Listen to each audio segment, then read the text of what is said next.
if it's... Oh, we're live. Right. Right. Okay. Oh, what's this? So, yesterday I did try to send some messages. And just as I was closing the stream... No, actually, I was looking up. I was watching another wayland video, and I realized that my header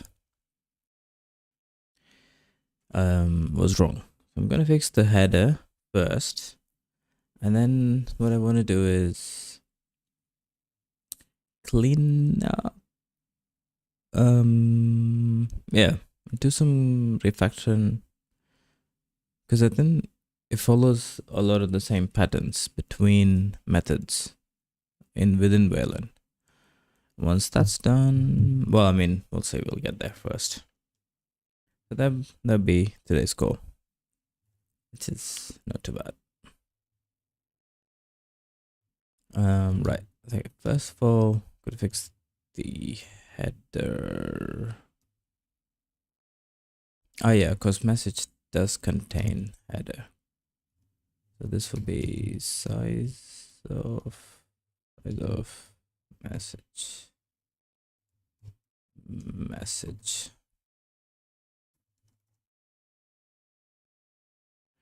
Although I'm not sure if that's enough. So it will run.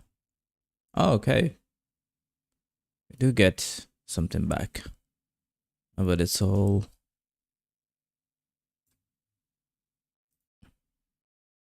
interesting. Something here, and then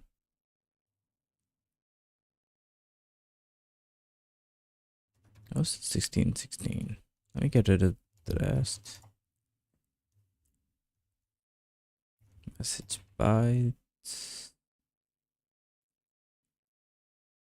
Yeah, this is fine. That's what I sent. And send, don't need that. Whoa.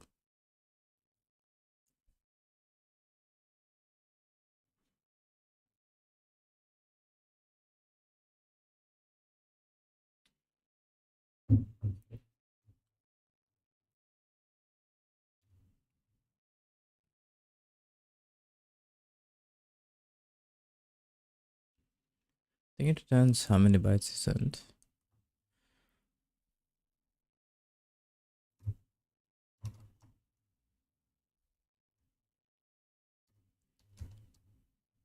Oh.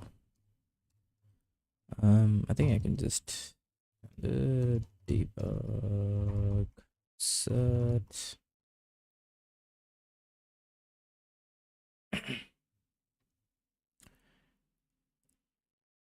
send bytes.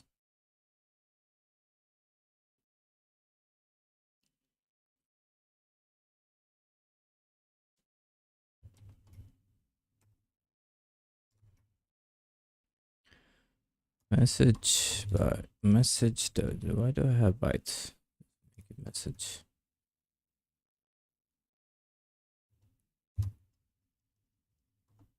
Message sent.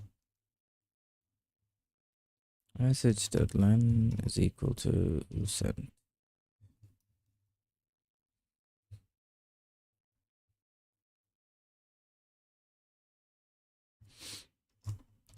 Send.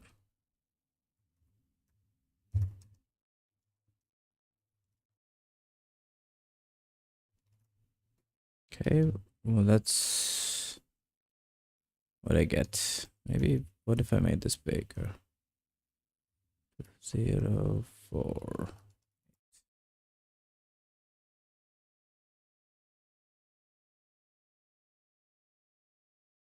Interesting. I think it's just all just default values.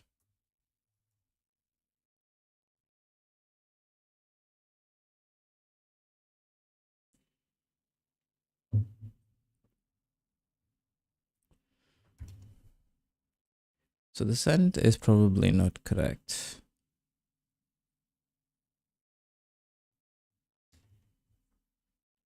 What am I sending? Message.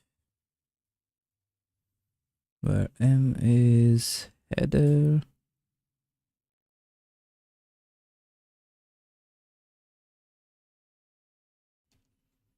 I think this can just be size of message. Only this.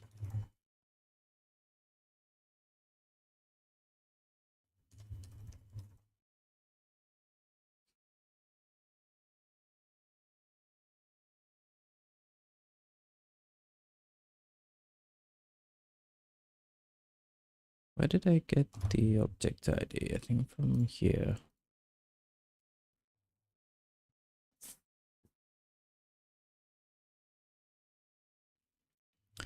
The opcode. Let me check the book again. Wayland header.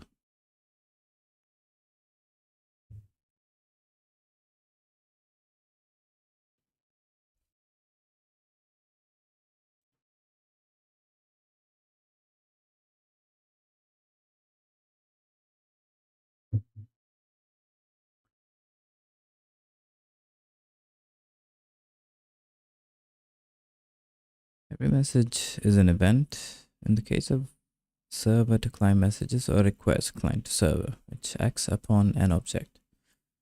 The message header is two words. The first word is affected object ID. The second is 16-bit values. The upper 16-bit is the size of the message. The lower 16 bits are the event or request opcode.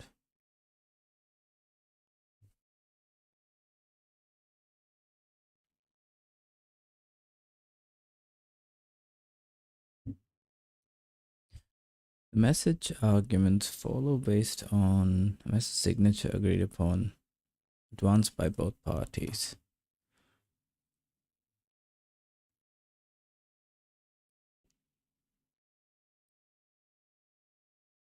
But actually, I need to specify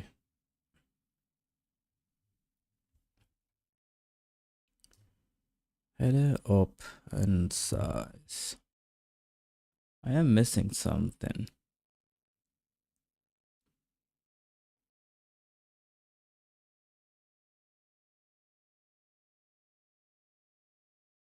Recipient looks up the object ID's interface and the event or request defined by its opcode and determines signature and nature of the message.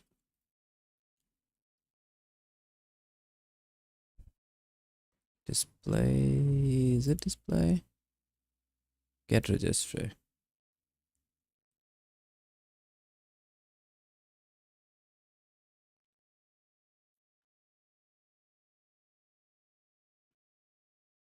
There's an argument registry of type new ID.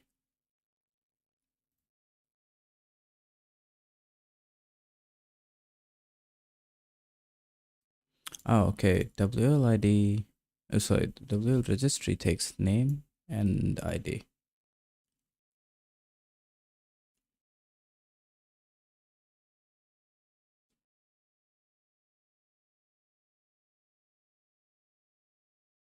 Interesting.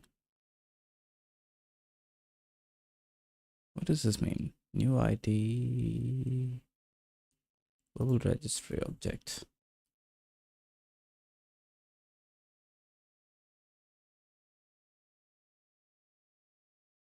This is bind.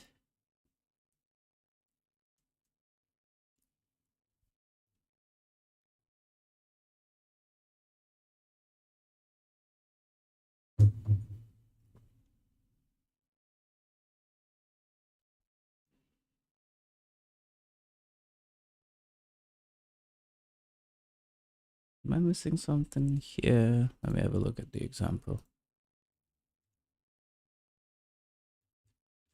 Get registry.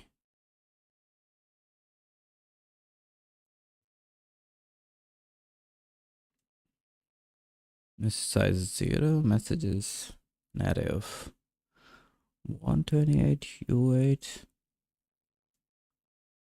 Write to buffer message size of message. wayland display object ID, which is 1.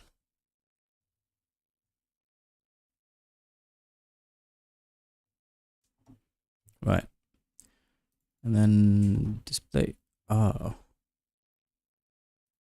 think maybe I used the wrong opcode. I just use it as 1. Okay, then you write the opcode. The third argument is the size.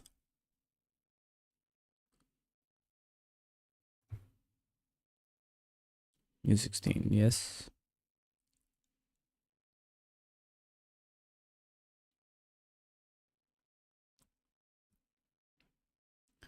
Header size plus size of wayland current ID.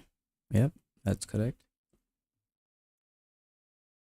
New ID is a U32, which is part of message.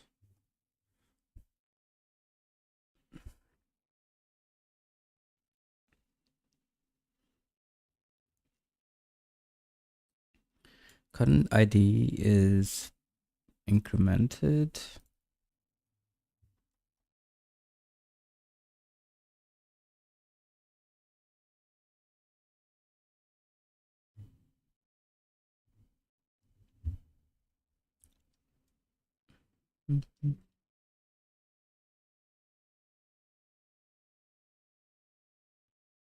Whoa, I think I went down too much.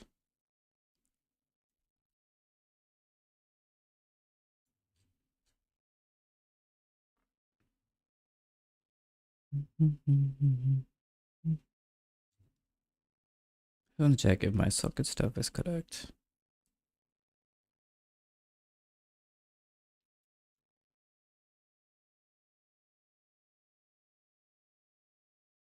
Get environment, socket, if Unix socket stream, 0.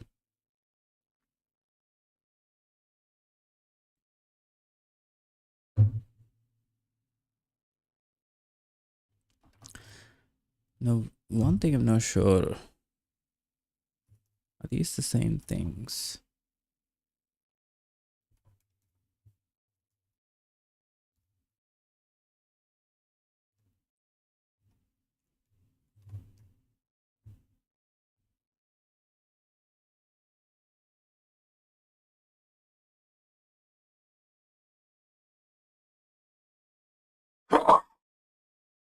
Excuse me.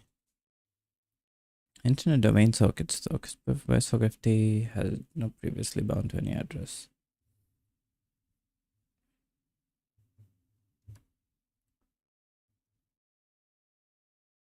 Big cost of domain.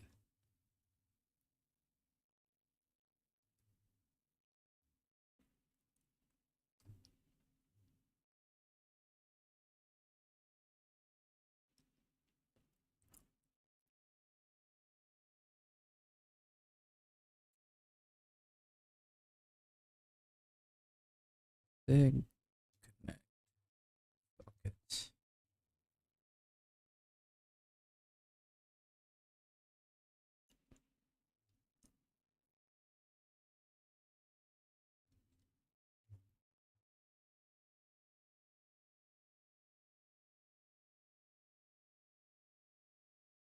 Yep, I think TCP would do.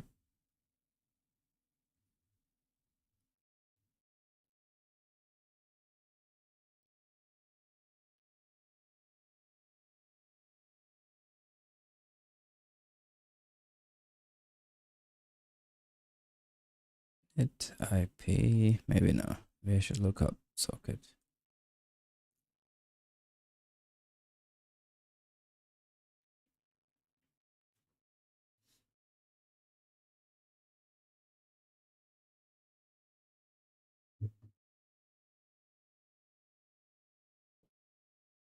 Socket programming in Zig. It's a video. Maybe there's a transcript. No.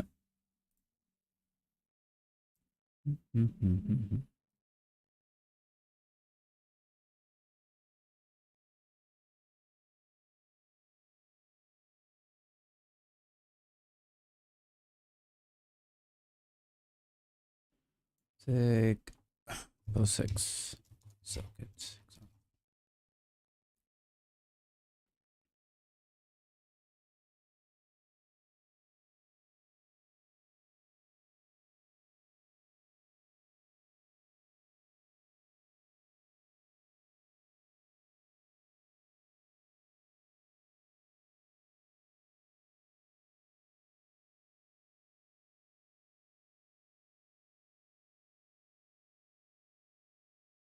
What if I don't want to streaming? So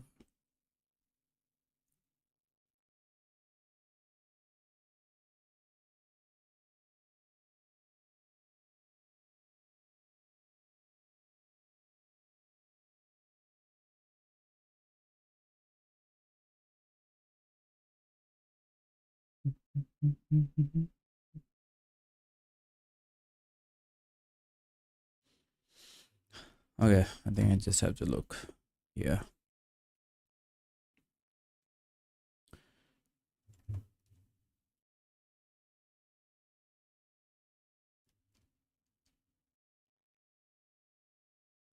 Wonder if there's a way to find out.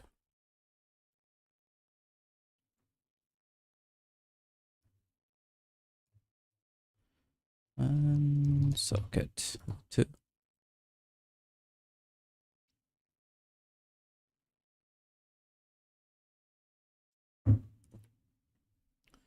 If Unix page 7.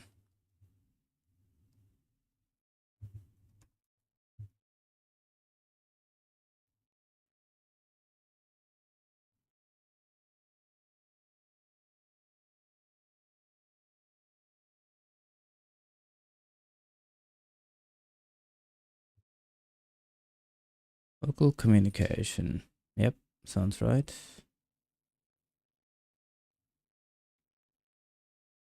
Can also use AF local.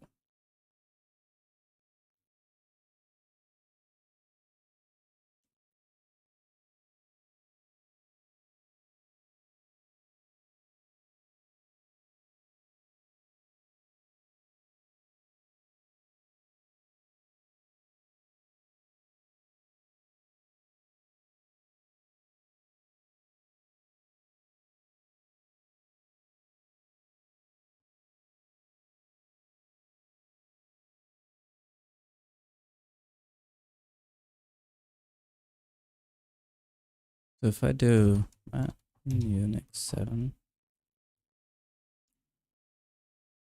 Okay, yeah. Being processed on the same machine efficiently. Traditionally, Unix domain sockets can be either named or bound to a file system path name, marked as being this type socket. Hey, Etheric. Abstract namespace. Valid socket types in the Unix are sockstream or a stream-oriented socket. For a stream-oriented socket, sockdgram. For a datagram oriented socket. Hey, Devin, yeah. That's the most Unix implementation. Sockets are always reliable and don't reorder datagrams.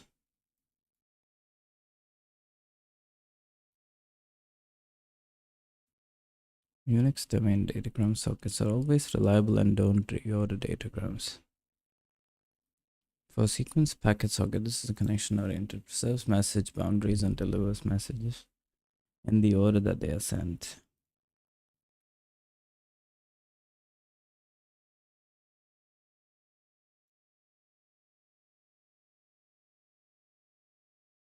Okay, I mean, I think this is what I'm doing. Always thought, no, I don't.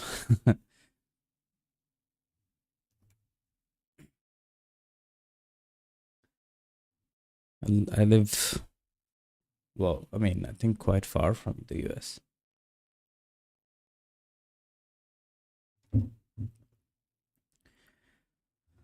So that does seem right. Let me just check my address. Socket address.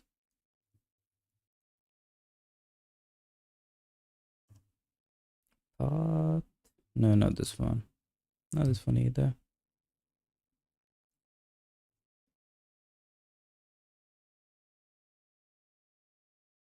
Not that one. Actually, how do I know which one is which? All right, okay. FreeBSD. Here.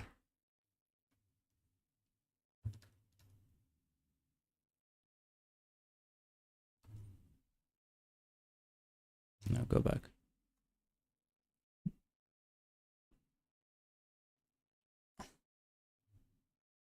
How do you know what time? Oh, okay, you can see the time here. Oh yeah, it's, oh, actually I forgot. It's the new year. Totally forgot about that. Tomorrow.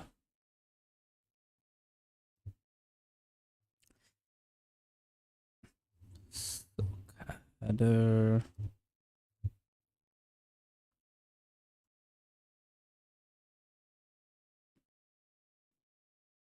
Unix domain socket.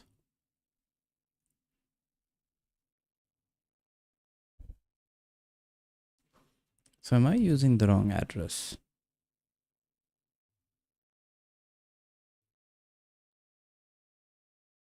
Because the path is a bit smaller.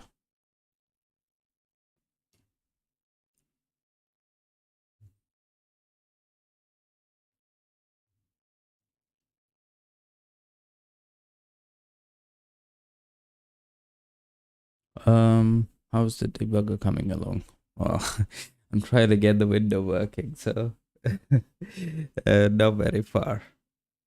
I think it might take all of 2026 at this rate, at least. But I mean, it's okay. I'm in no hurry. I got distracted by writing a wayland client.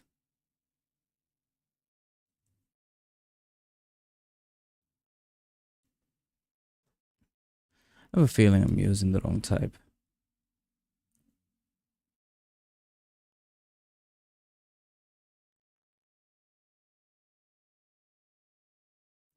PC domain. How do I know which one's which?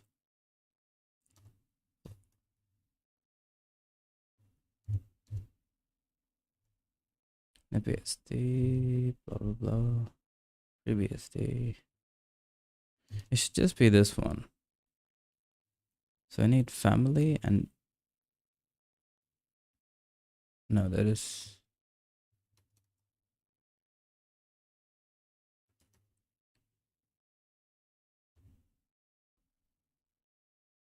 here. Okay.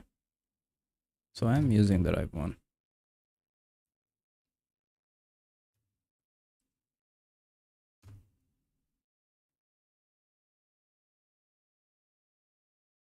So as far as I understand, this is the default value, and I'm okay with the defaults. Yeah. Okay. Unix local. So the address is correct.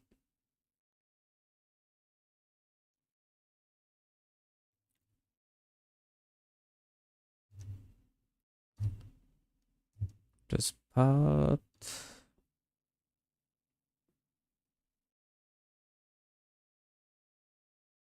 The socket is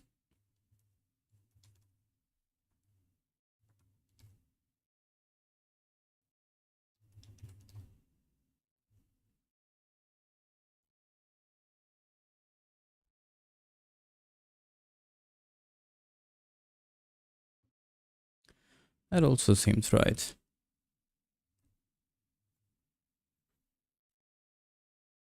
Currently into learning some good Odin. I kinda like it. Nice one. What are you liking about it?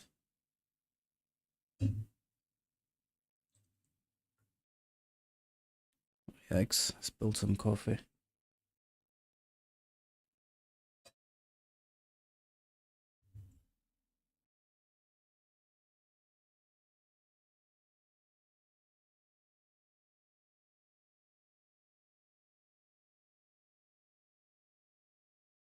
Okay, that's better. But I'm guess the LS, I'm guessing LSP, isn't working good with the with VS Code. Partially worked with Z. Excuse me. Yeah, the LSPs, I don't know. I mean, I think VS Code usually worked well, right? Header, message.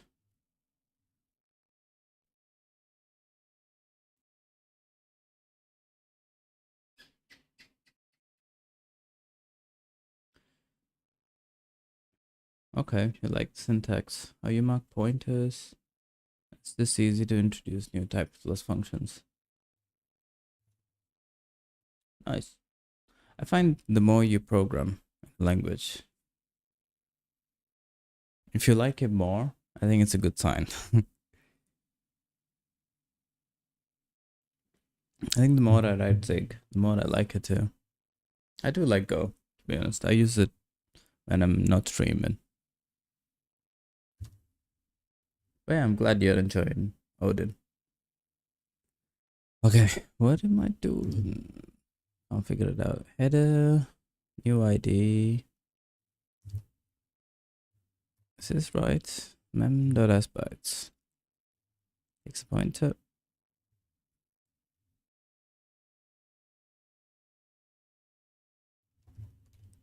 Asbytes return type. Oh, it returns a pointer.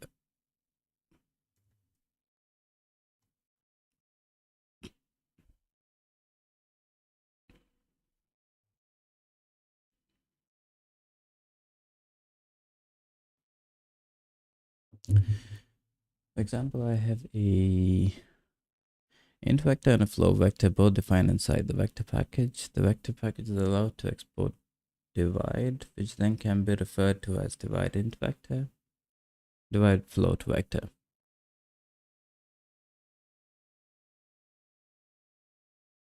Okay, but how does it know which divide to use?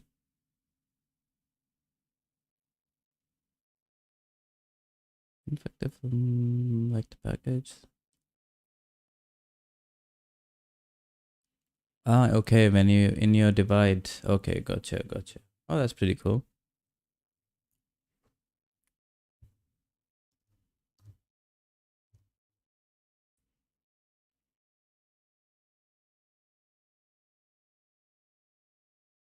Right.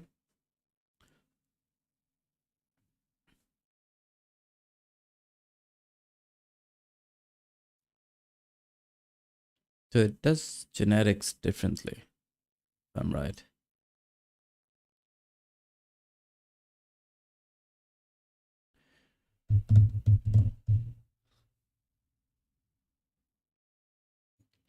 Could even abstract the way vector union and okay, that's pretty cool.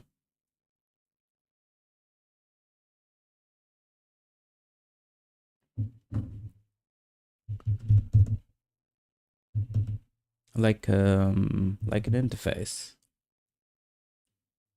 where you can switch the union and then decide. Oh, okay. I think I've done it before. It's pretty cool. I think you can do the same in Zig as well.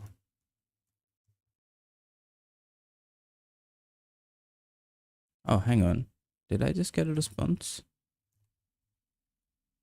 I did. I mean, it just worked. Why didn't it work before?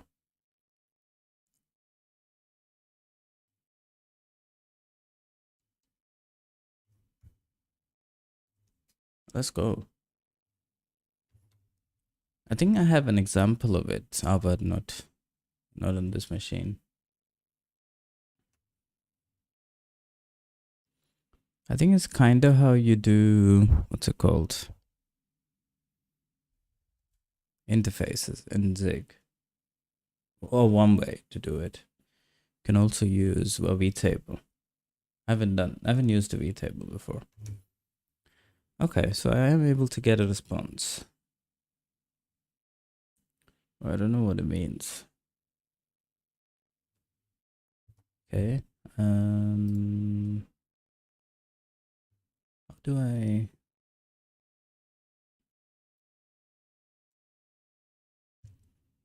To understand the message, the client and server have to establish objects in the first place. Object ID 1 is pre-allocated as the wayland display singleton. Can be used to bootstrap.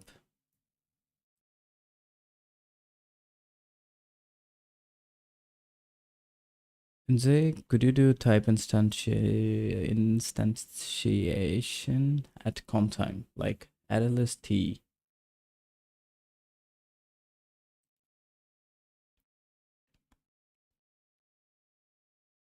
Right, okay, which doesn't work in Odin.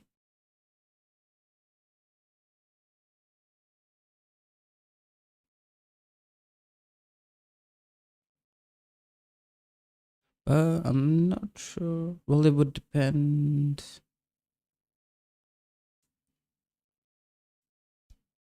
Yeah. Well, I don't really know, to be honest. You can.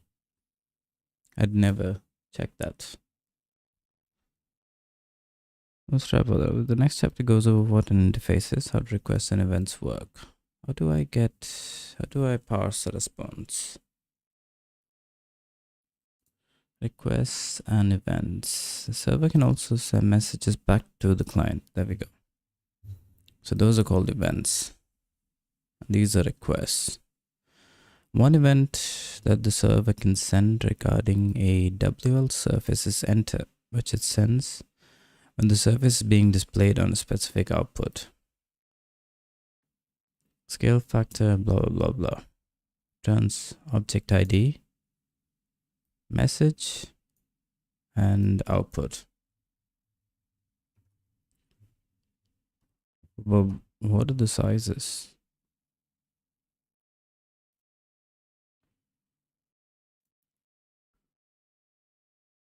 Object ID, code, and message.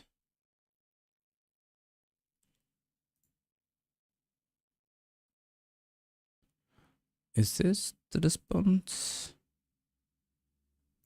Seems like it. So if I look at data, object ID code. Oh, okay, I see. No. Is it?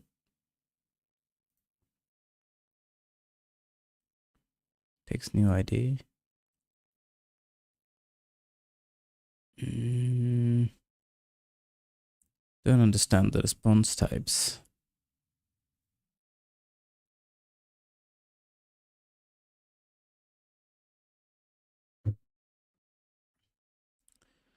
Object ID is a U32. So that would be the object ID. But how do I know if it's an error or not?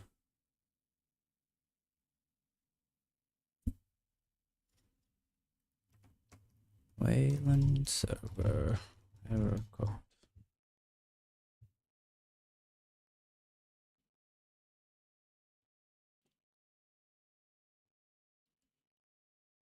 No, that's not what I want to know.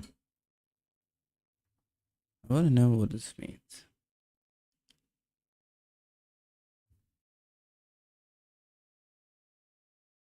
Oh, and it also read the whole thing.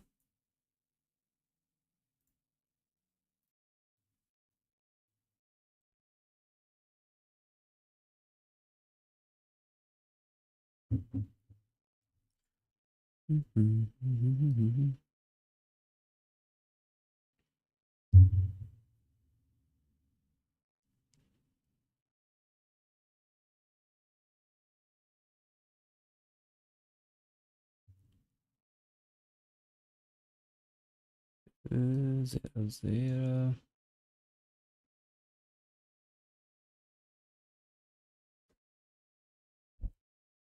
How do you check?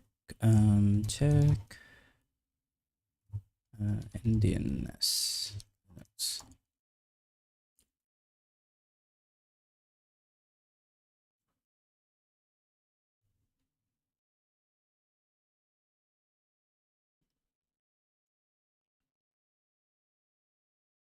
Full display with the system is little Indian or big Indian. Well, CPU.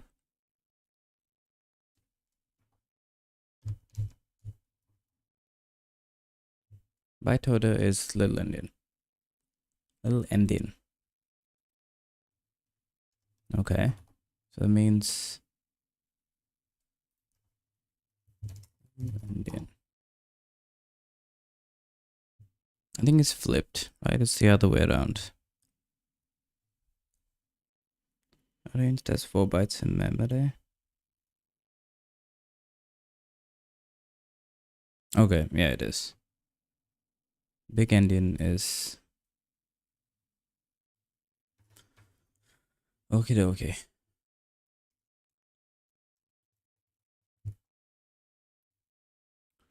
So something 2, something 0, something 36, and something.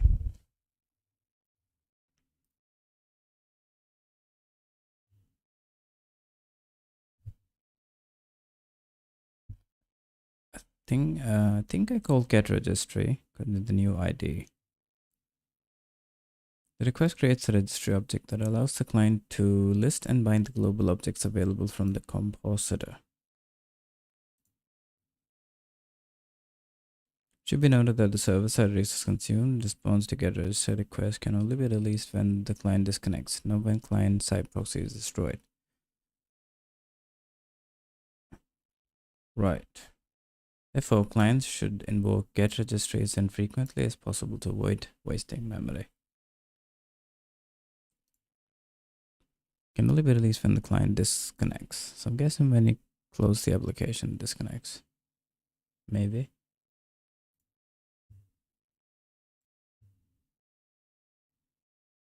High-level protocol. Also, I don't understand this XML thing.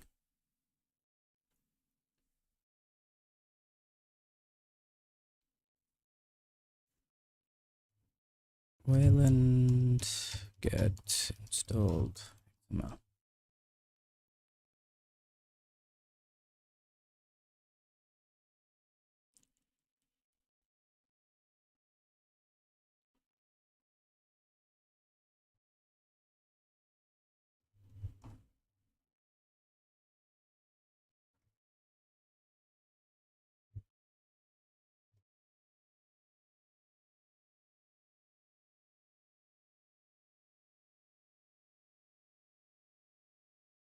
Protocol / Wayland. I'm guessing in the path. What was the path again?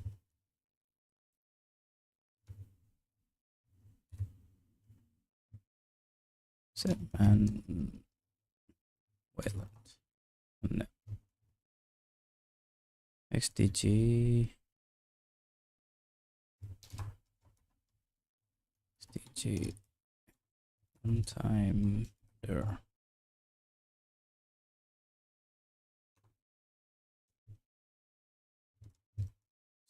Run user 1000. Protocol? No. It's no protocol here. Hang on. Wait, there might be.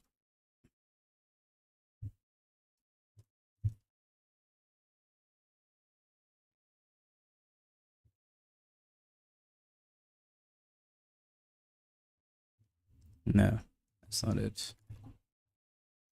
Well, I guess that's just the socket.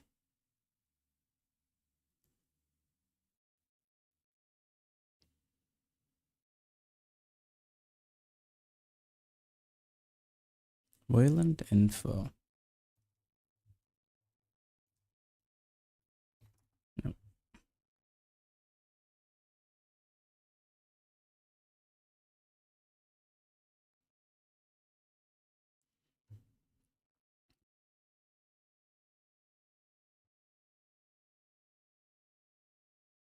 Core part of Wayland architecture is libwayland, an interprocess communication library that translates a protocol definition in XML to a C language API.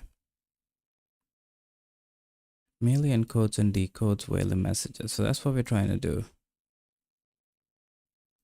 Wayland does not restrict. So this is where the protocol is defined. How can I see what protocol is currently architecture, FAQ, documentation.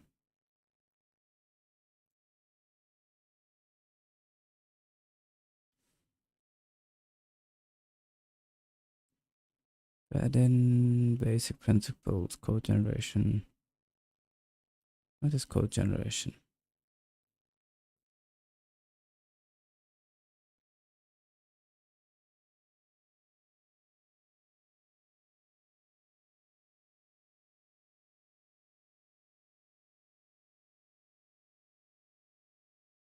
The interfaces, requests, and events are defined in protocol/wayland or XML. Where is protocol?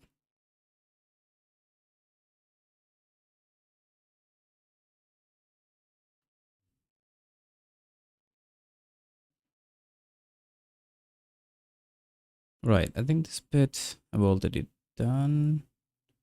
Interfaces, registry.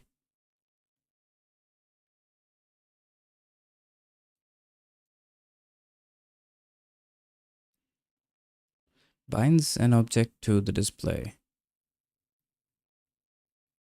To it binds, I'm guessing this, so but this becomes the new, not sure.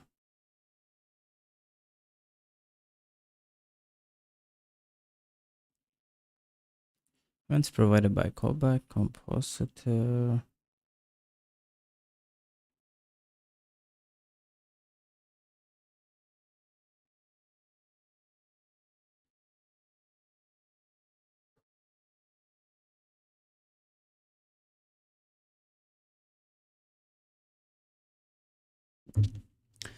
I don't think this is it. Wayland protocol XML.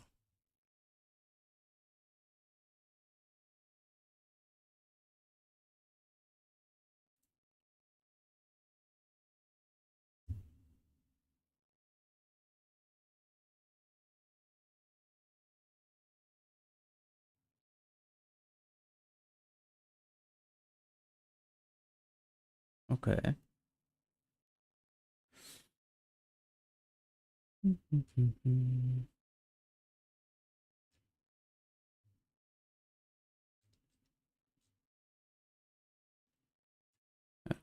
don't think this is it. Or maybe it could be. No, it's not.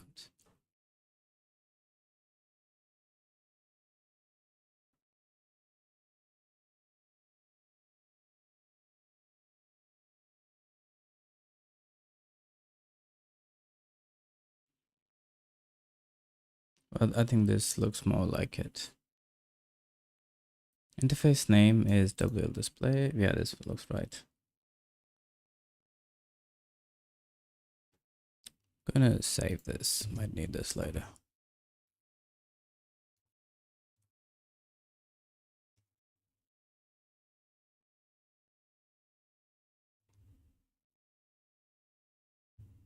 Actually, don't need that. I should get rid of that too. Oh no, hang on. That's my client. Sorry. I thought if save that.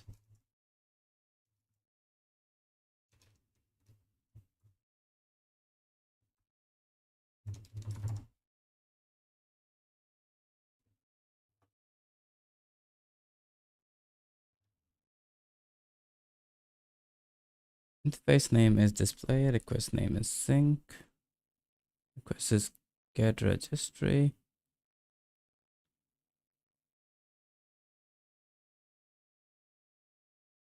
Okay, here we go. Event. So these are the, what about success? Description. Request creates a registry object that allows the client to list and bind global objects available from the compositor.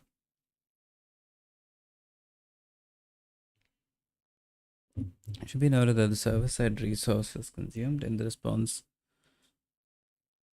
Yep, I read this already. Arc name registry type new ID. Interface WL registry. I don't think that's the one I called. Arc name is callback.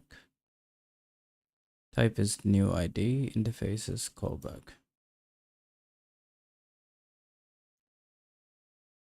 That is sync.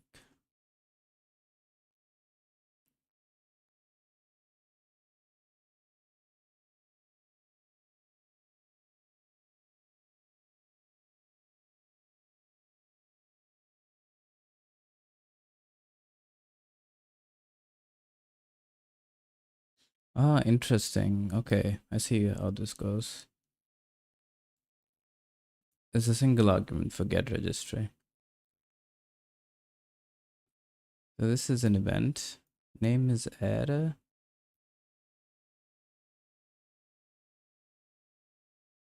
Event name delete ID.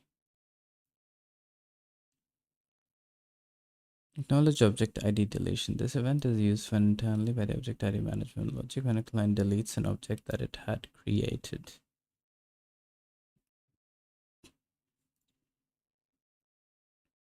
Somehow it makes a little bit sense.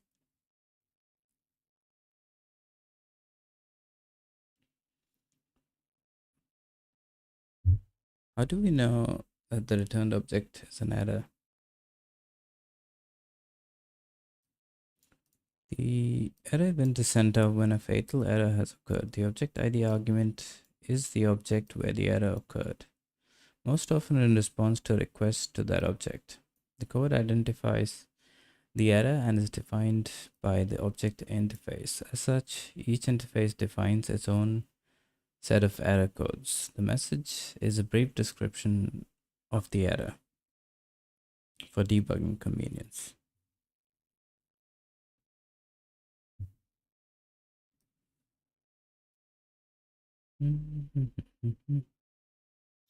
Okay, so I think I need a way to first of all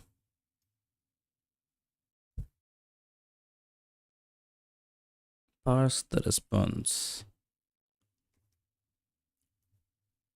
But so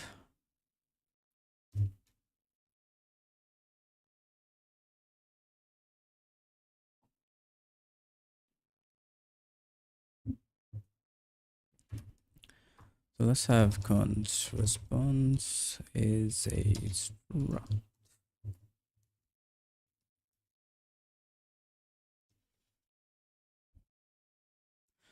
Has a buffer.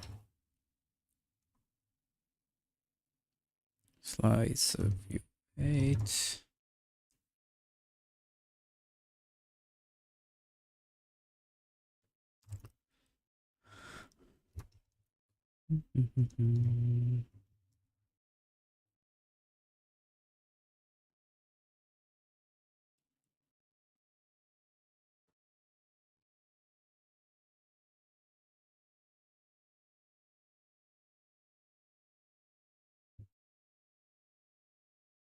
I think there's like multiple sets of information here.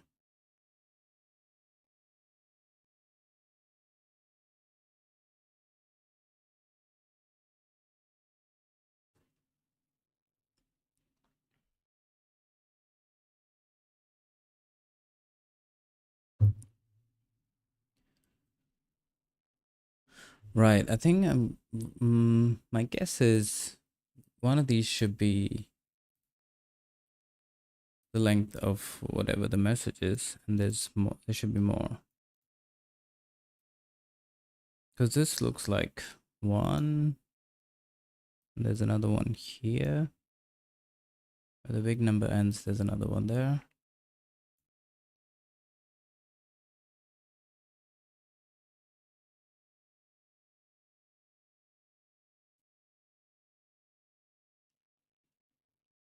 Okay.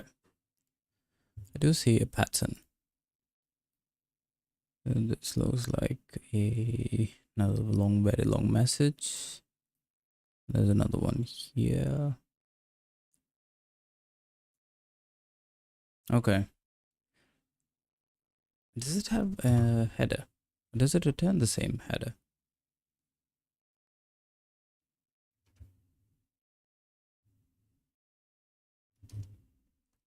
Object ID or code size.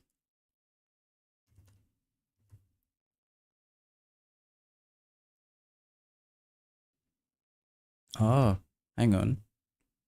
What if I change my ID to 3?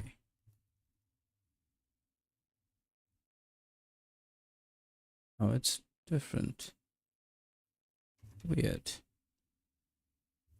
If I change it again. Okay, no. So I thought it was... Oh, I thought that was the object ID, but doesn't seem like it. And if I use 1?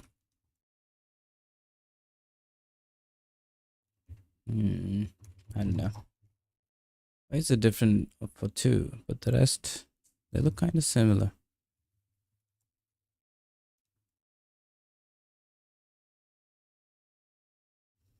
So much shorter message when the ID is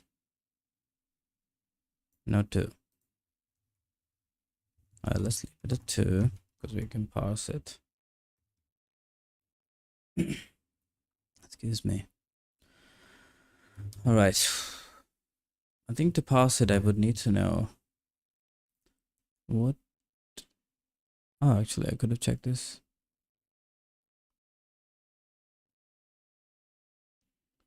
See runtime, creating a registry.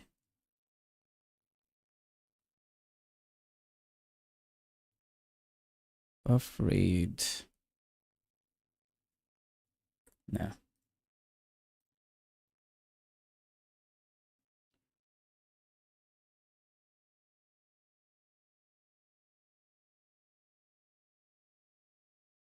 Alright, I'm gonna read this one more time. Wayland protocol works by issuing requests and events that act on objects. Each object has an interface which defines what requests and events are possible, and the signature of each. Let's consider an example interface, WL surface. Okay.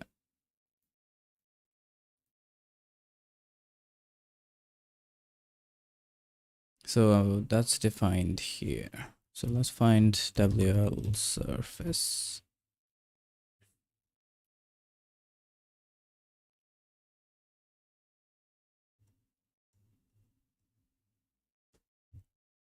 What was it again? Consider an example interface.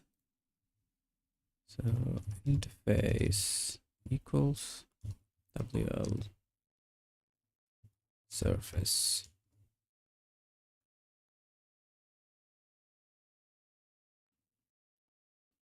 Outside of an argument, is there one? Oh, here. No, I thought that was it.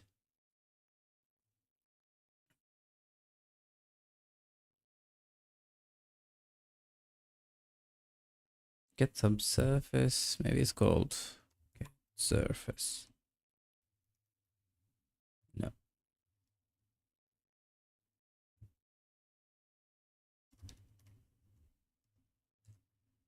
Interface equals WL surface. Let's go to like the first one. Okay, create surface. Sounds okay.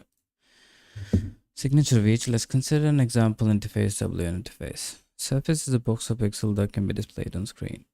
One of the primitives we build things like application window out of. Excuse me. One of its requests sent from a client to the server is damage. All right, let's find damage. Okay, yep, there we go. There's a request called damage. Excuse me. Which the client uses to indicate that some part of the surface has changed and needs to be redrawn. Here's an annotated example of damage message on the wire.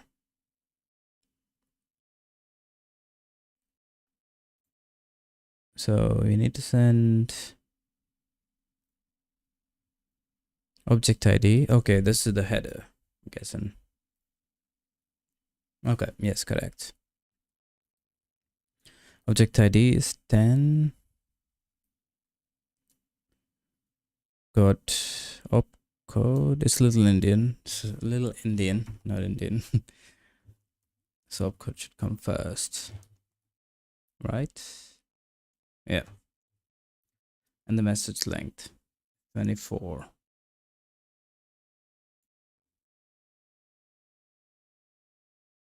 How you write 24?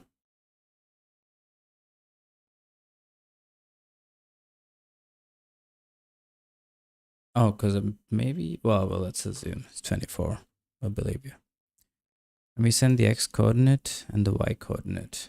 Actually, I can also check damage. Okay. I think this bit I sort of understand. You send X, Y, width, and height. Correct.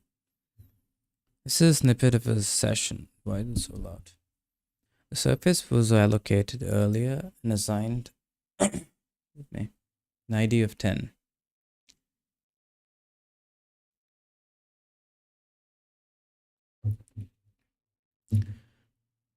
Ah, interesting. Okay, so that's what we assign. We send it an ID. Create surface. And it takes a new ID. Okay. That makes sense. Understood. It looks up an object ID with ID 10, finds that it's a WL surface instance. Knowing this, it looks up the signature of the request with opcode 2. Opcode 2.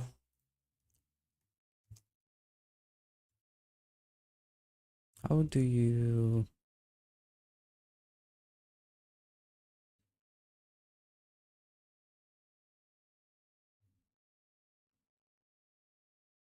How do you know what the opcode is?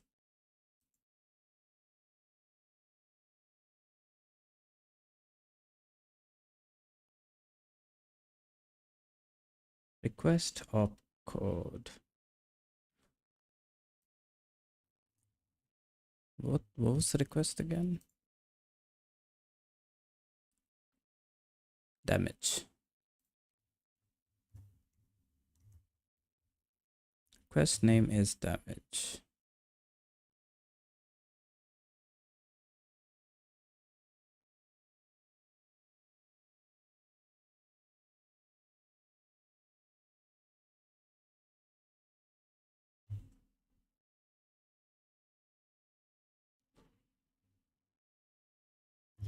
Wayland request code.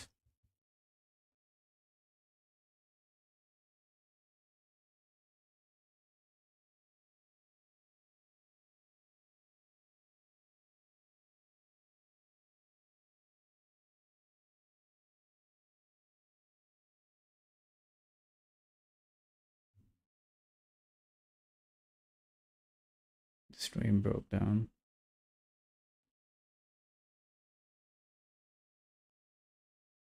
Mode of operation.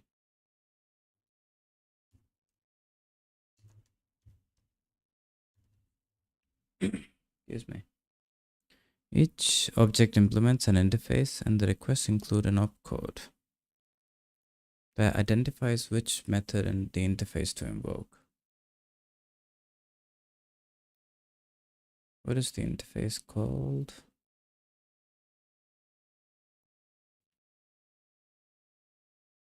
Request name is damage, attach, destroy. Ah, I did what?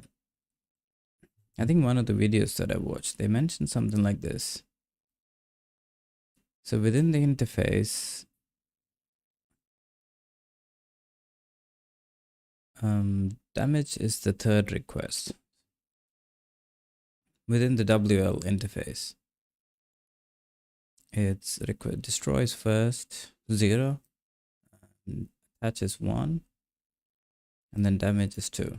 Okay, that kind of makes sense. Maybe I should write this down.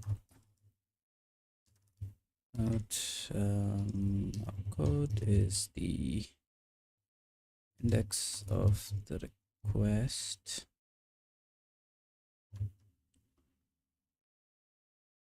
within the interface in the protocol XML. It knows to expect 4 integers as arguments. Yep, because that's this is defined in the interface. So now you get an event back when you make the damage request. Request, yes. The server can also send back messages to the client called events. One event that the server can send regarding WL surface is enter, which it sends when that surface is being displayed on a specific output. Here's an example of such a message. Object ID, message length, and event opcode.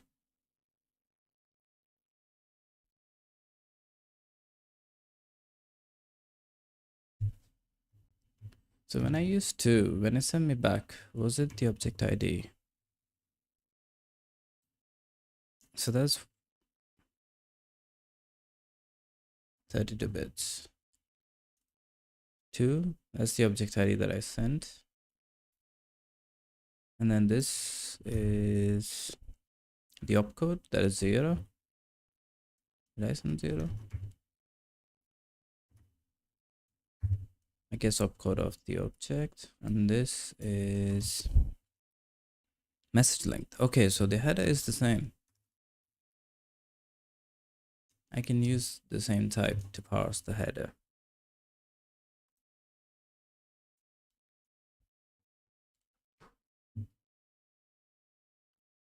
And I think message length includes the header length.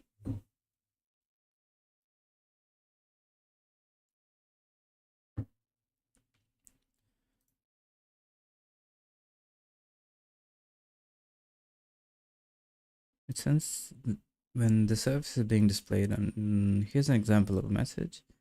The message references another object by its ID.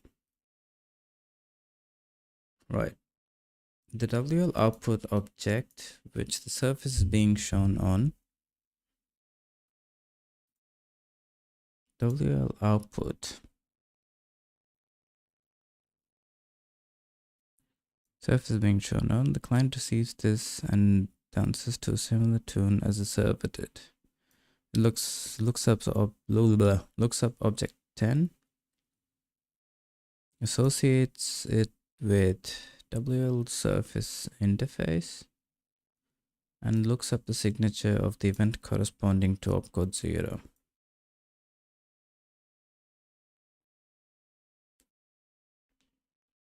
What is opcode 0? WL.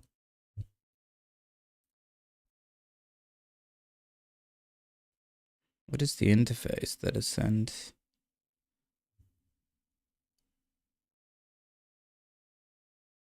Enter.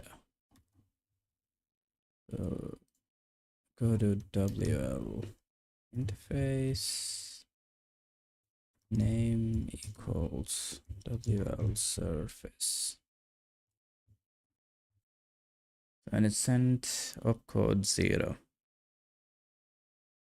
Oh no, that's the error. Destroy. Weird. Oh no, but did we send damage?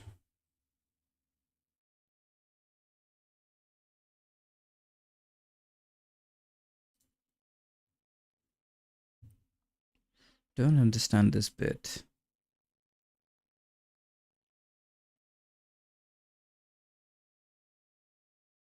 It looks up object 10. Is this the object that we created? Associates it with WL surface interface and looks up the signature of the event corresponding to opcode 0.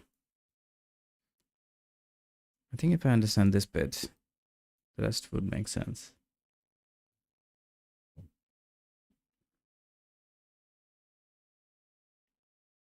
Well, my guess is it might be the object ID that we created. Maybe. Decodes the rest of the message accordingly, looking up WL output with ID 5 as well. Don't understand that either. Alright, let me at least just pass the header.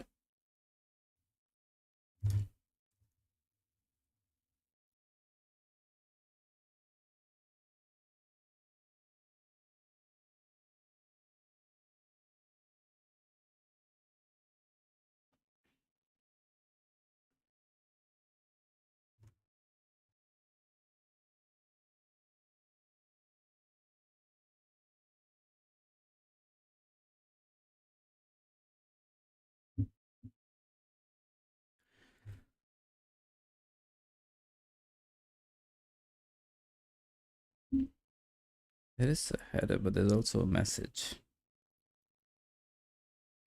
Okay, I have an idea. Let's call this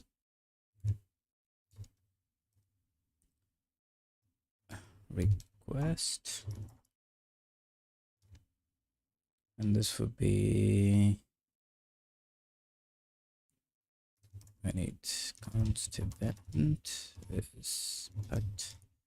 Does it need to be packed? I don't think so.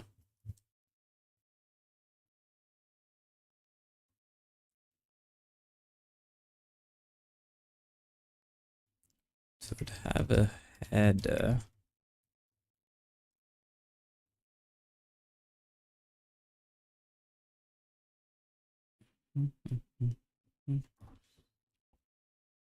What do you do with this?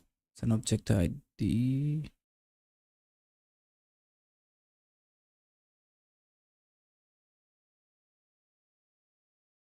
Will it always be an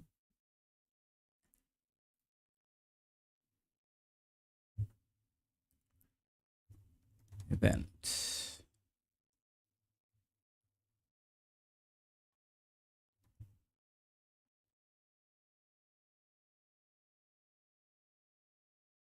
Object ID, code, message. That's an error. Oh, it would depend based on the object ID. Interesting.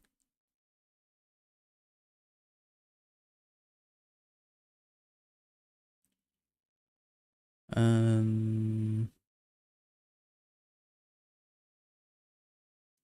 mean, it seems like the error is the easiest to parse. How do we know it's an error?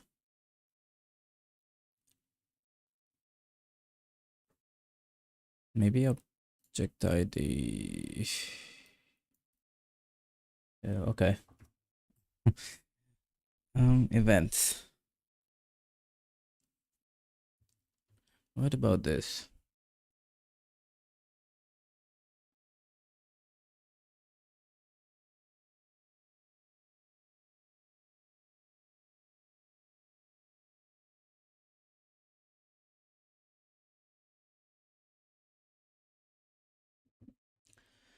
Let's just call it data. It'll just be a slice of your weight for now.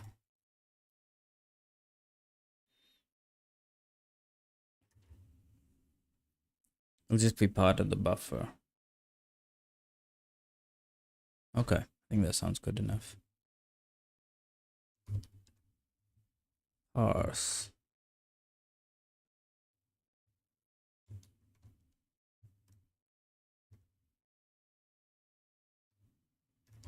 Parse response.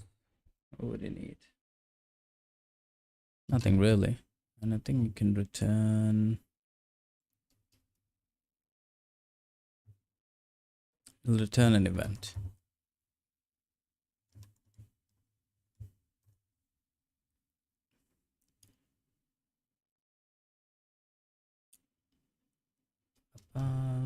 Parse header. So get header data.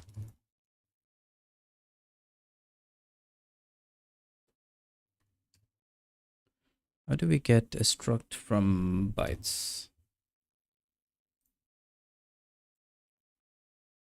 Get struct.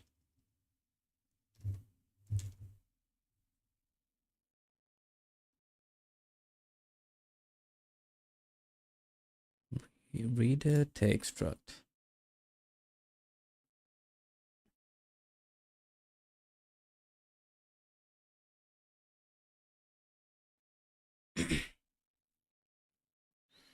I mean, it should be easier, I guess, than that.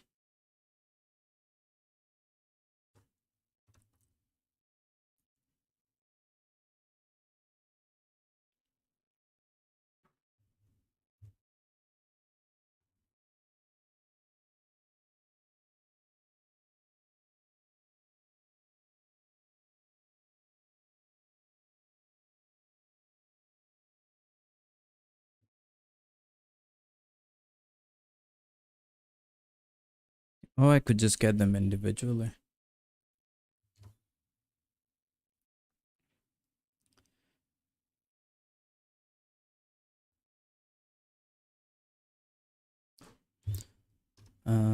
Return event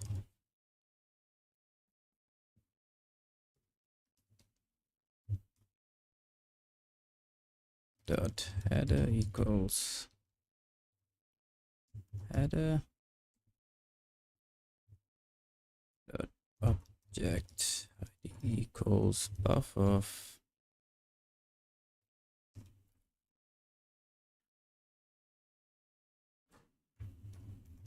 size of view32. I need buff itself be type response.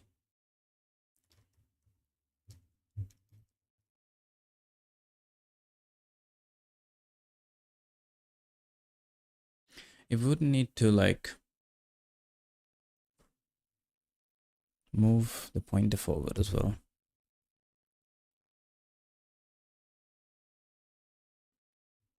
So I create another function.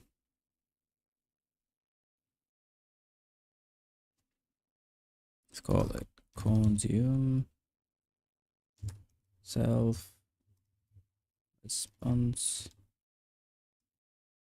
and then byte size.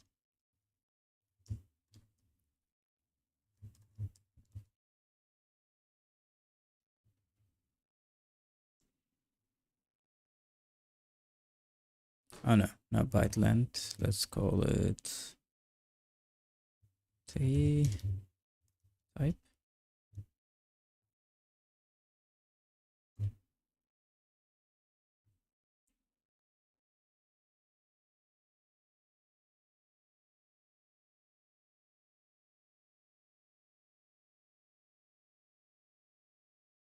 But yeah, I think this will make it a byte. I mean, make it a U32.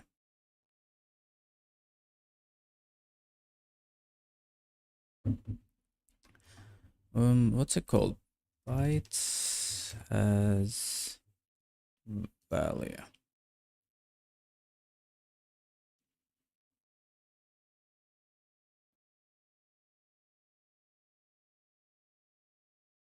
Given a pointer of array of bytes, returns a pointer to a value.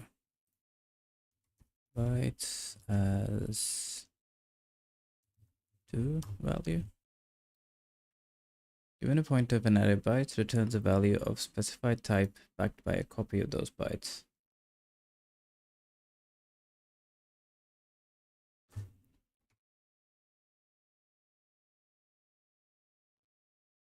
So can I just take a type?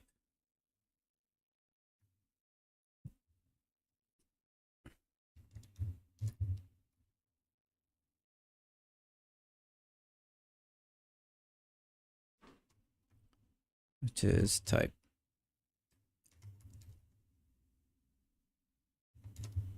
Turns type of t, but it's already a type. Jeez. Okay, I think I'm complicating it too much. Let's make it void for now.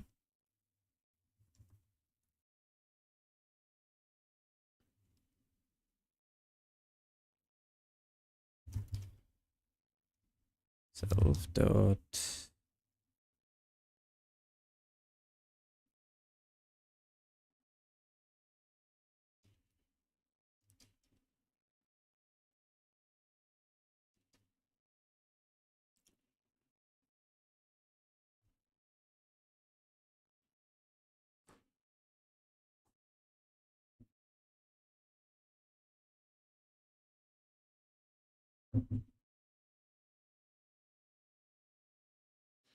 can I just consume the whole header?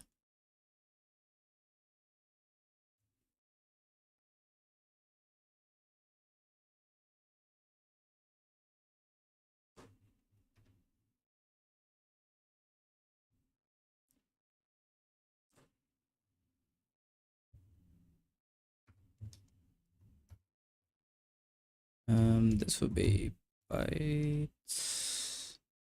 Yeah. AAU size. Self dot buff would be equal to self dot buff of rest.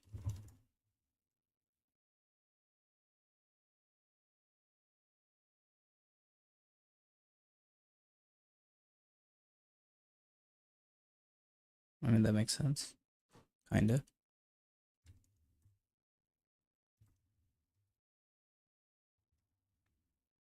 Standard dot mem dot bytes to value header self dot buff t any type turns t. So this can then be header equals header. Can this header? Apparently not. And then const self dot consume size of header.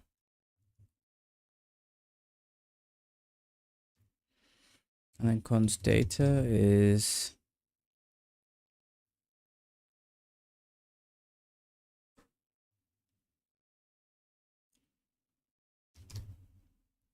self dot buff of 0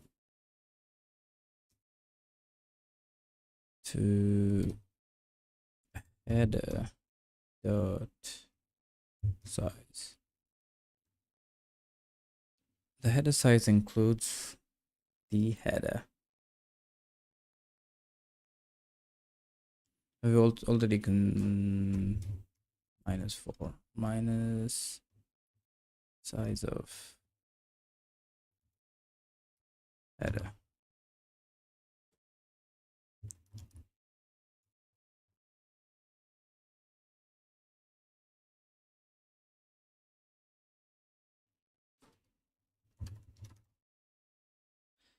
I don't know, that doesn't look right.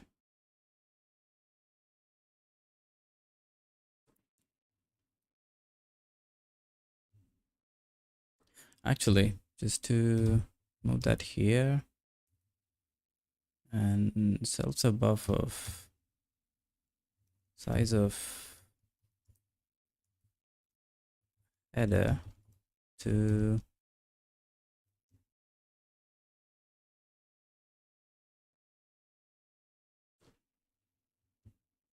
header dot size.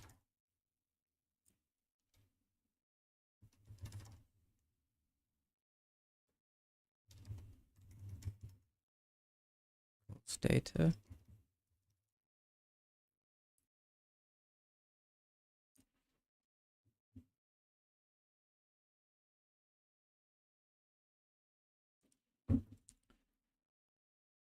No, I think then I should consume header dot size.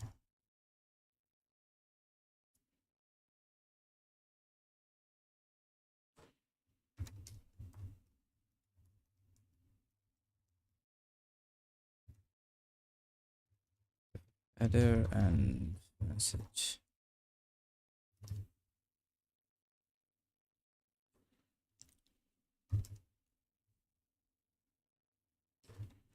If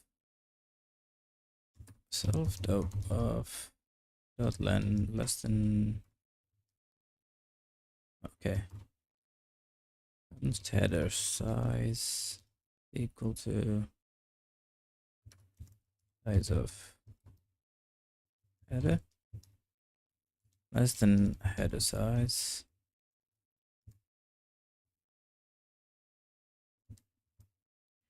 return null.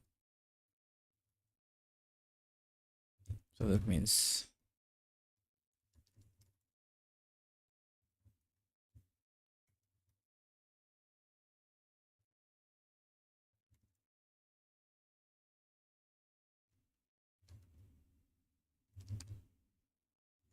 this can be header size.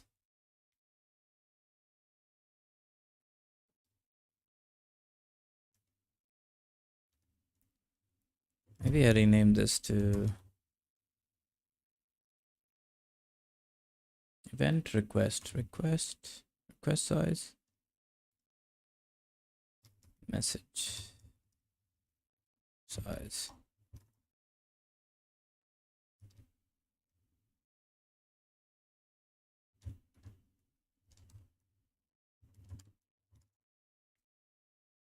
Consume message size, so that will consume the header and all right, save a build. Oh, but I didn't call it.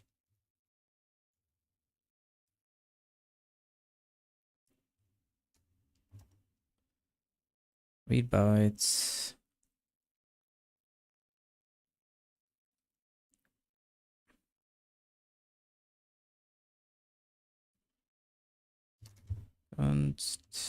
Response is equal to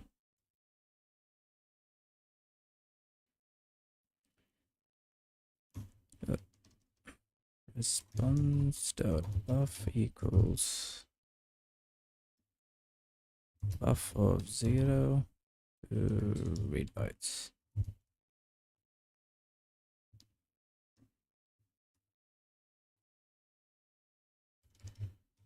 While response dot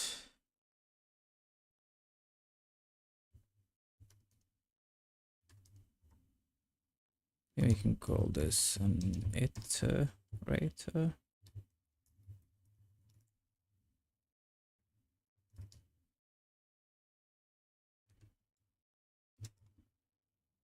Event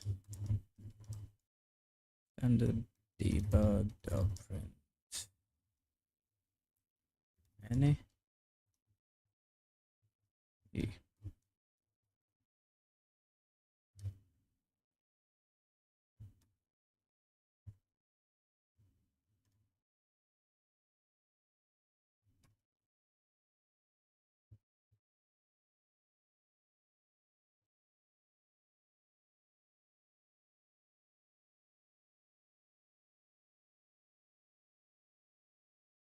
What's that now?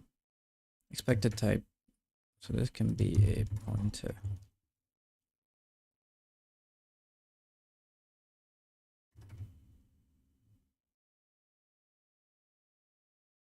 I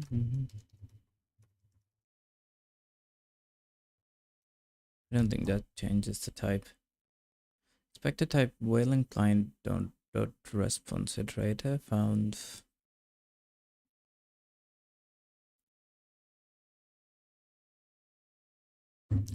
a const pointer.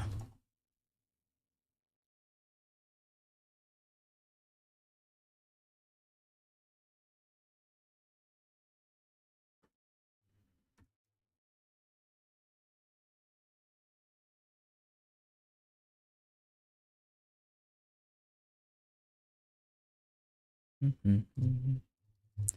do you make it?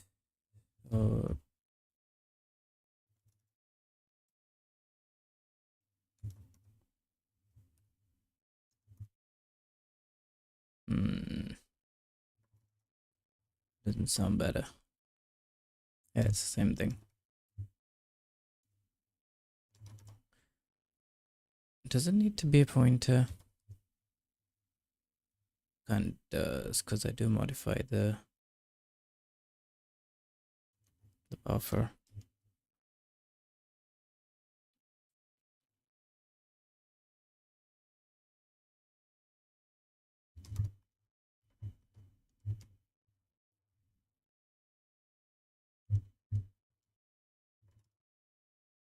How do I remove that const?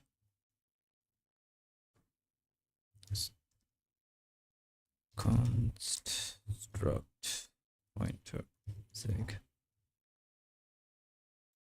Actually, struct.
Okay, it's still a const.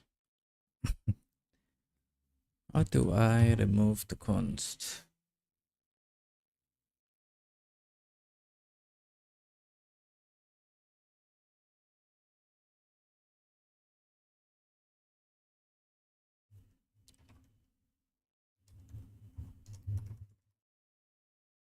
Okay, I think that works. No, it doesn't.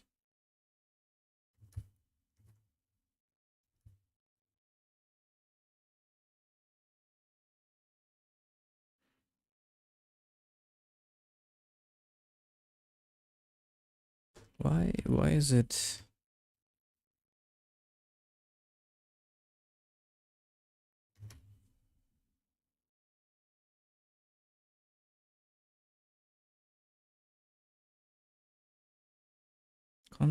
Cast discards const qualifier. What if I don't want a const? Say struct, no const. Struct pointer.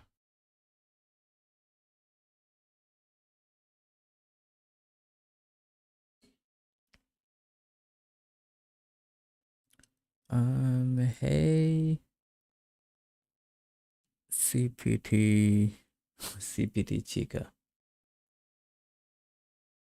I don't know if that's your name. Pointers in Zig.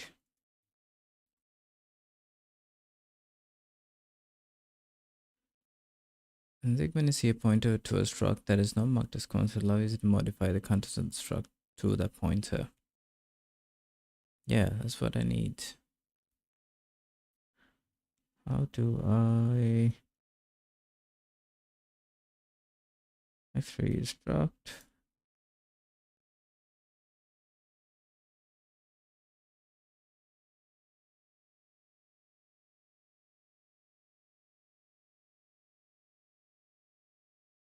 I could just do a const cast, but I don't want to. I think there's a better way to do it.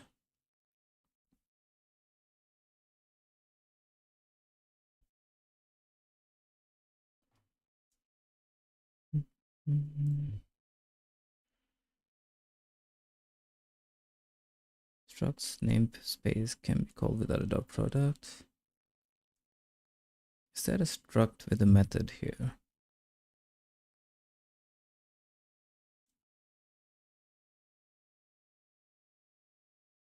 How is Zig treating you? Pretty well, actually.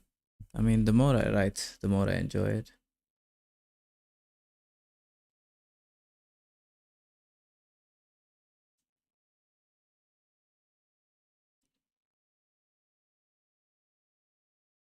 False field values.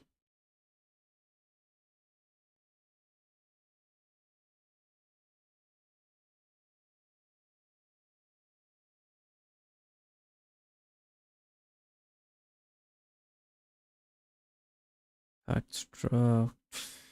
Oh, no.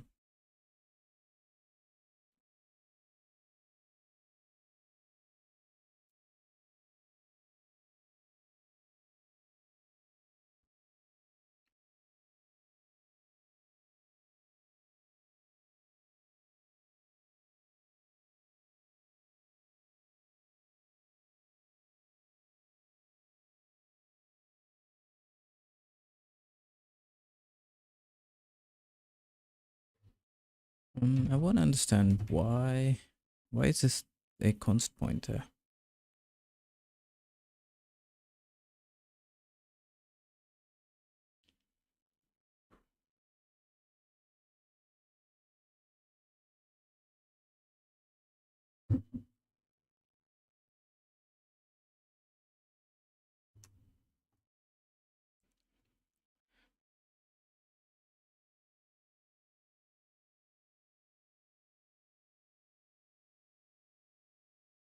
Struct for the default values, default field values.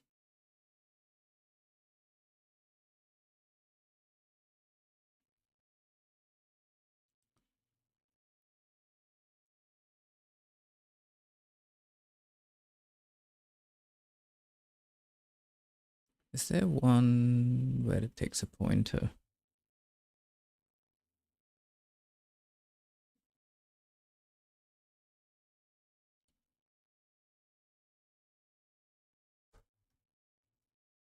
So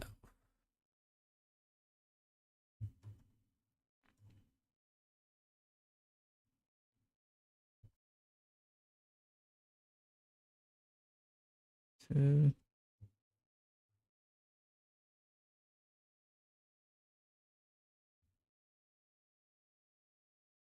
Self is pointed to a right, so there we go. Oh, but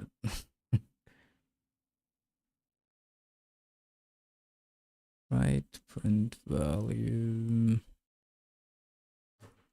Is it because no, that can't be it, can it? I'll make this.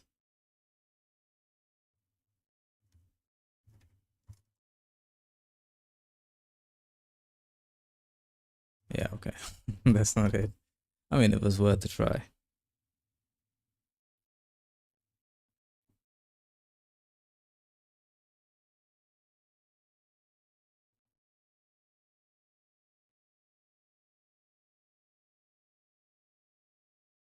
Const writer struct print value takes a pointer to a writer.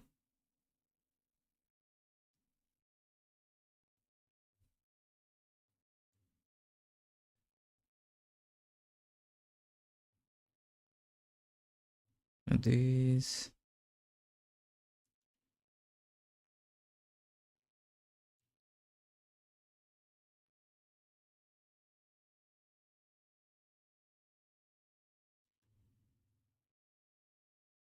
I mean, it is a lot slower than just writing const cast, but I think I would like to understand.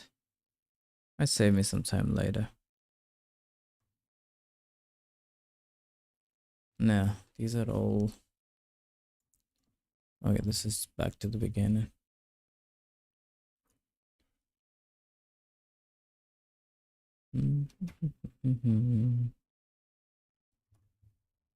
Zig struct.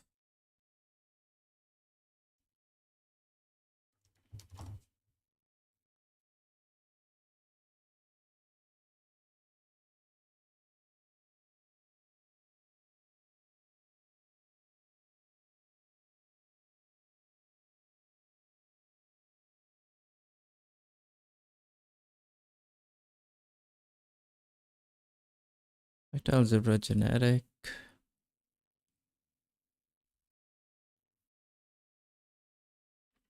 I have a pointer p to a struct instance with field simply as p. I have a member function self, where self is this. There's an instance s for struct. So I can call the function simply as. Questions are.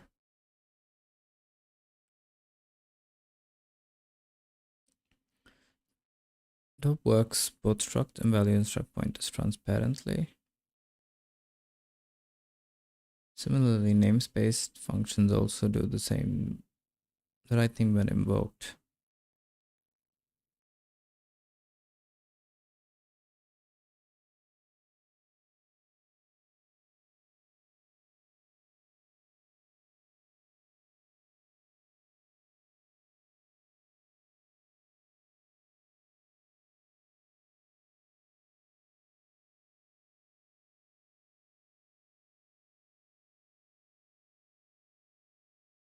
You can write functions that take pointers.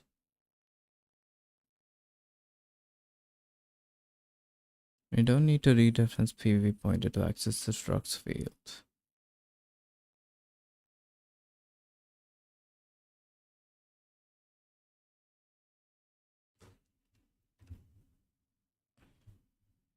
So instead, if I do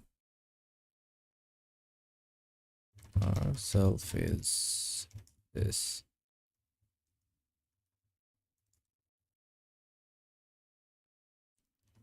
does that make it a not const?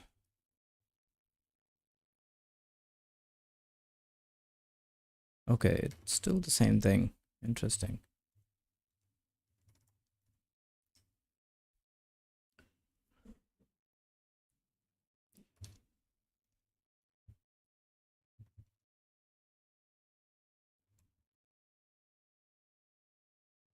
What happens now? Why did that work? Index out of bounds. Okay, but that's fine. That is weird. So they don't need a pointer. Interesting.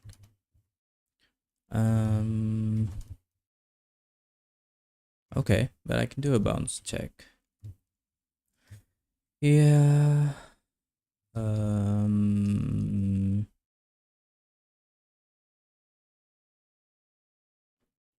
Header. And I can read the header. Data. If buff.len is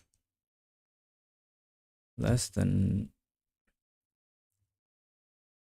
header dot message size, return null.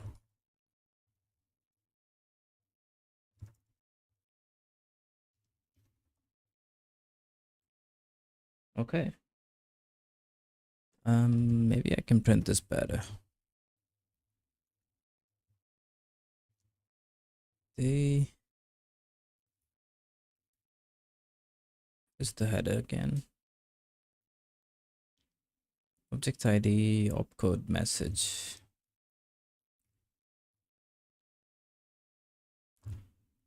Object ID.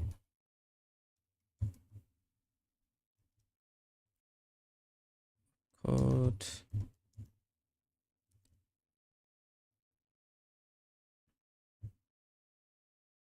Let's call it len d.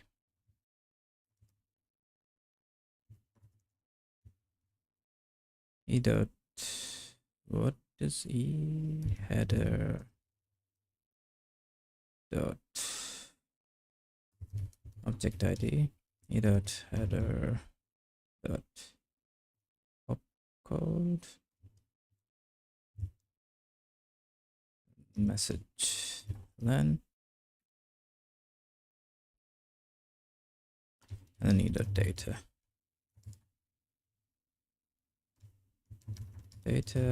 any. There you go, it's a lot better.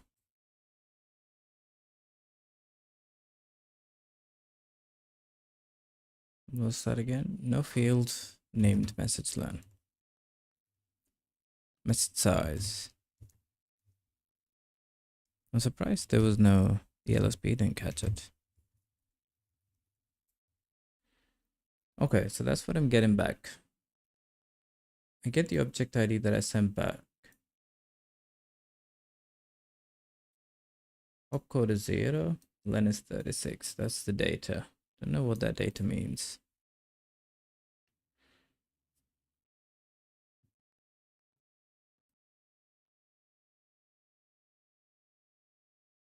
I wonder if this is a string of some sort. And then that.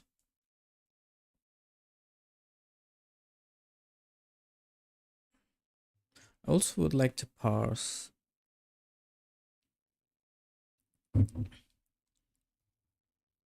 I guess from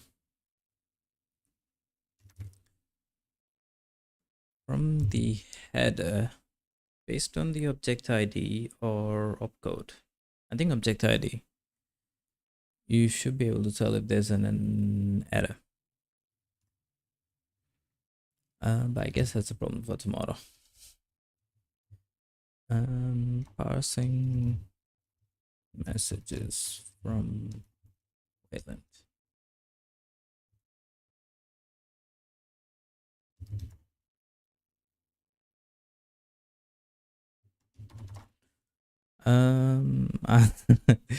Well, why do you ask me that? I don't know. It seems like a good place to stop.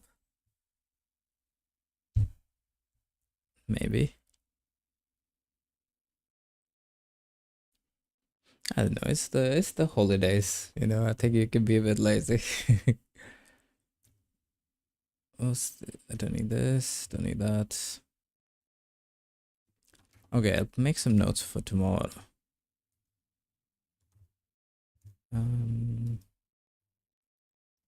Do. One is parse error events, get interface. Actually, there's a few things.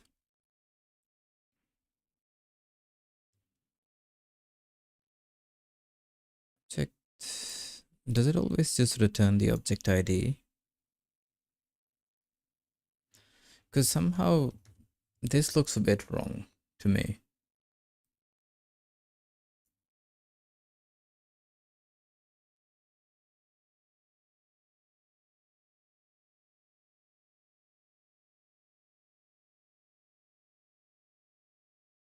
Maybe, I'm not sure, but I think I'll check that tomorrow.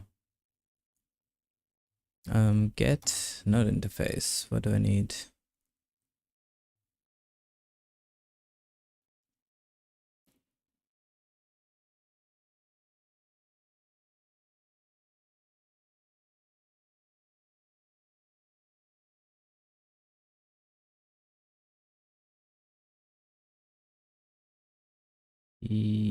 Yeah.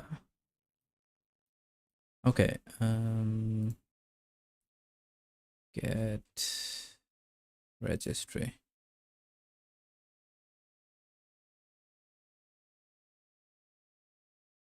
So it should either return the registry which it does, which my guess is that's the object for the registry. Well, I'm not sure. Also, what makes me think that I call get registry? Oh, because I can. Oh yeah, actually, there's more things to do.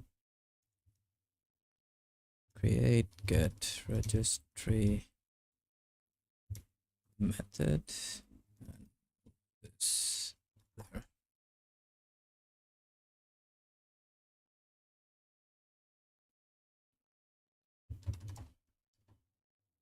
Okay, I think I'll do that tomorrow. But actually, I could. Maybe I can move that here now. Function get registry takes socket underscore t and then returns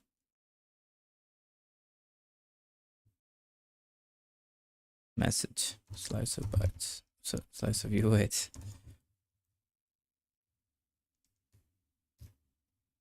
I think it's called standard POS6. Yep.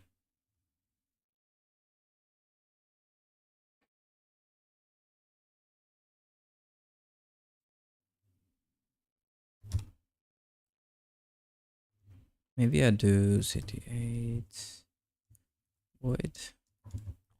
And it takes a buffer U8. So I can just read into that buffer.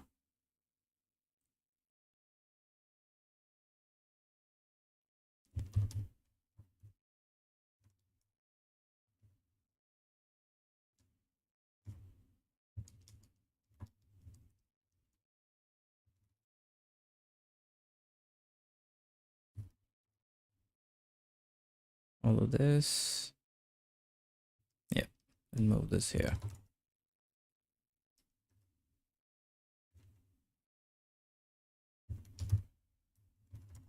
I will just become buffer. Yep, and I think it needs returns usize.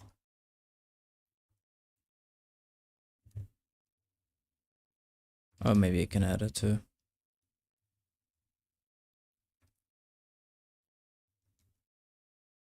This return.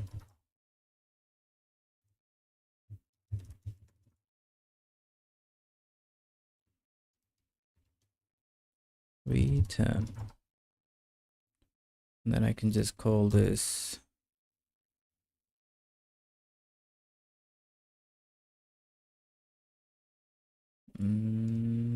var buffer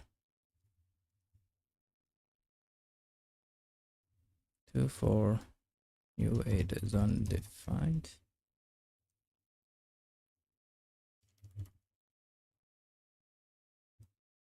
Then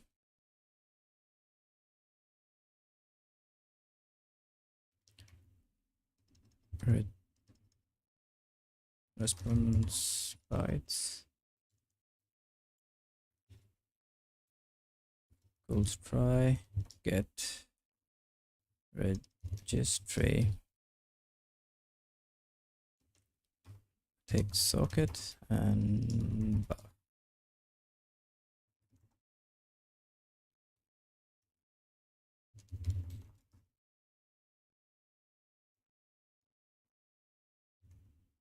event bytes.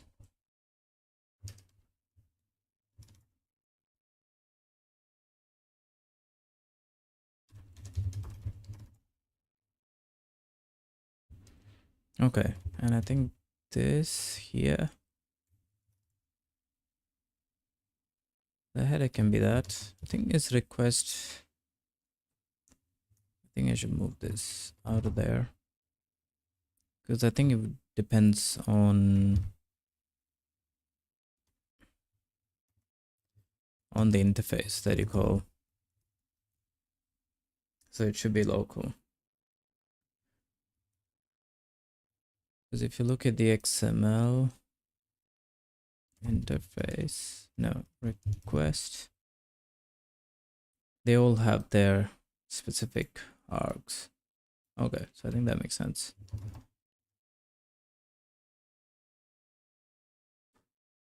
That's the header, that's the request, message, sent len. So that should still work. So we'll run. Okay. But I'm not sure if this is get registry.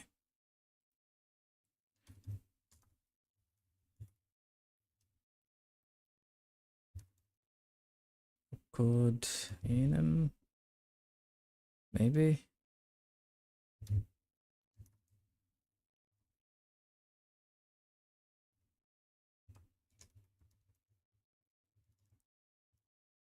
And then I think same the opcode.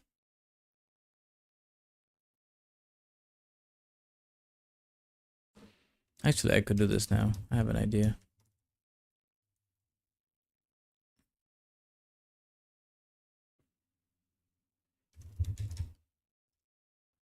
Const object.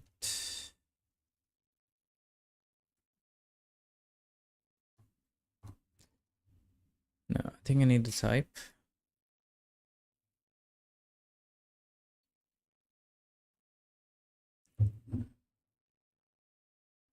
So what I'm thinking is because here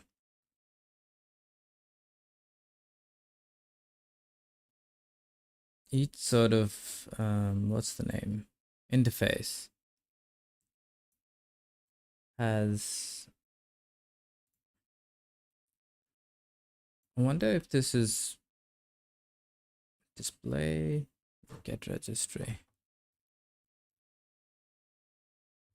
Object ID is 1. Why is this 1?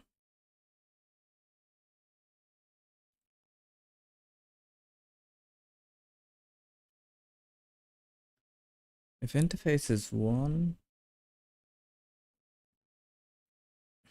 callback. Let me just check.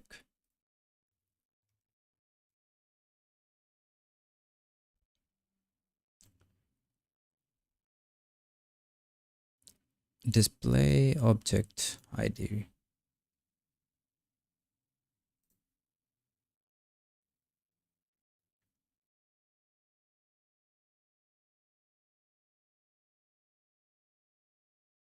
I wonder if object ID is 1 indexed and opcodes are 0 indexed within the interface. So that means compositor should be, that's the first one. Interface registry should be 2.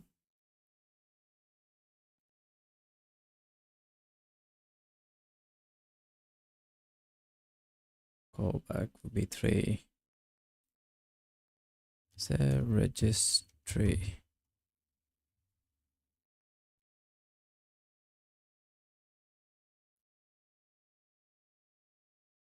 Is that an interface? It is. Yeah, I don't know how the object IDs are based so far.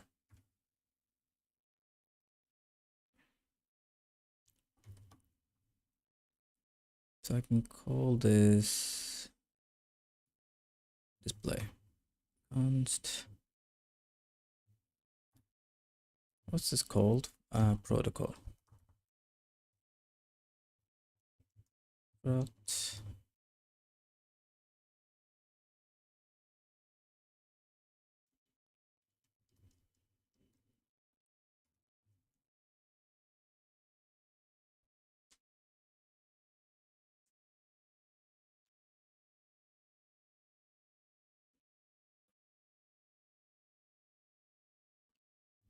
So what I was thinking is I could name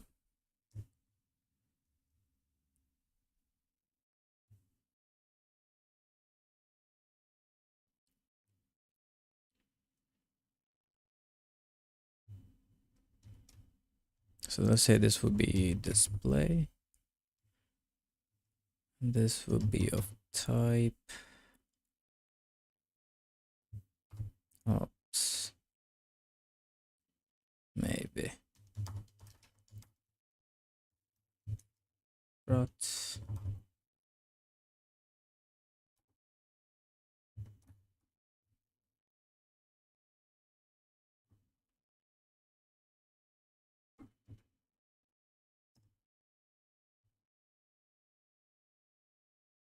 I don't know. I'll figure this out.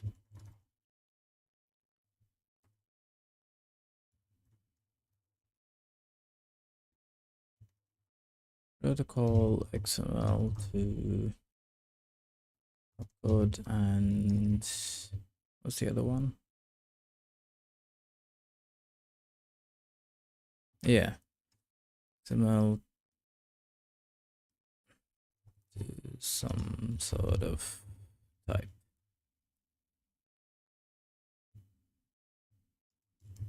Interface equals WL something, and then request equals get something something. Okay, I think now I'm gonna call it a day. That's pretty good.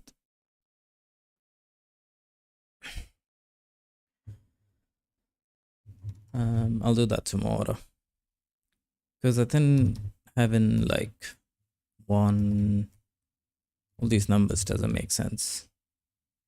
Oh, I could do something like if